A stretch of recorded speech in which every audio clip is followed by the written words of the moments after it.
விவசாயிகளே, உங்கள் சம்மங்கி தோட்டத்துல பூக்கள் சரியாக மலரவில்லையா? மொட்டுக்கள் உதிர்கிறதா? பூக்களின் தரம் குறைந்து மகசூல் பாதிக்கப்படுகிறதா? அப்படியானால் இந்த வீடியோவை முழுமையா பாருங்க.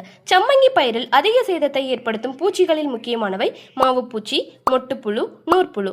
முதல்ல மாவுப்பூச்சி. இது இலைகளில் உள்ள சாறை உறிஞ்சுவதனால செடியின் வளர்ச்சி குறைந்து இலைகள் மஞ்சள் நிறமாக மாறும். அதனால ஒளிச்சேர்க்கை தடைபடுது. அடுத்து நூற்புழு. இந்த புழுக்கள் வேர்களில் இருந்து சாறை உறிஞ்சுவதால் பயிர் வளர்ச்சி குன்றி மலரின் மகசூல் குறையும். வேர்களில் உருண்டையான முடிச்சுக்கள் காணப்படும். அடுத்து மொட்டுப்புழு.